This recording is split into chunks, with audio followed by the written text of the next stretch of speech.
Weekend sailors, meanwhile, discover that this year's boat show at Earl's Court is better than ever.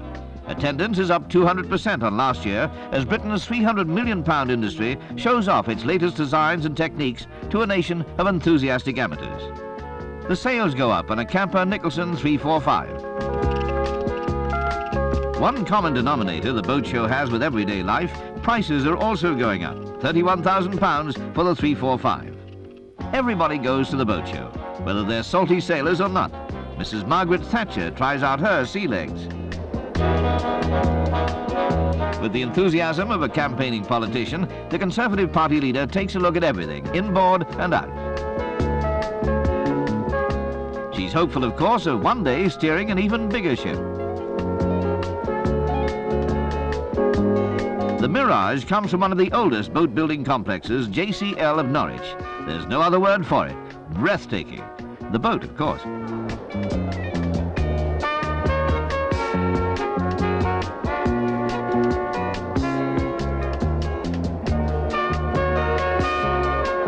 JCL boats are handcrafted, ranging in length from 35 to 49 feet. They include such famous model names as Mystere, Mirage, Marauder and Mamba, big names in the marinas of the world. But if you're interested in another kind of model, look at this. Like a lot of people, maybe you've wondered just how they fit a ship into a bottle.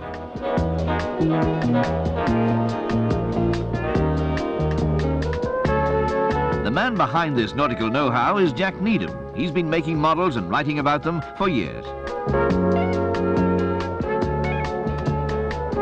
If you're not the bottle type, how about a ship in a book? All you need is a steady hand and patience.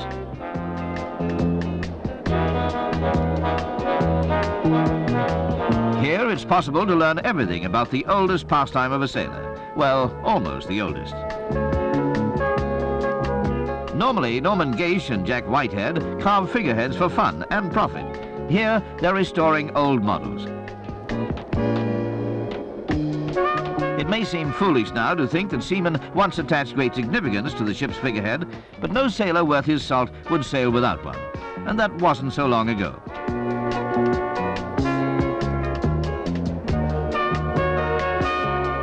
Luckily for modern yachtsmen, superstition is a thing of the past. Among the wonders of the 1979 boat show is the windsurfer simulator. With it, you can learn to sail this newest beechcraft without even wetting your toes. Windsurfers have taken hold of the less adventurous yachtsmen the world over. They're portable, need plenty of skill, and don't cost quite so much. With sailboating becoming more and more popular, sailing schools are sprouting like mushrooms, and a good thing too. The Rockley Point Sailing School uses an indoor wind machine and water tank to demonstrate the finer points of yachtsmanship.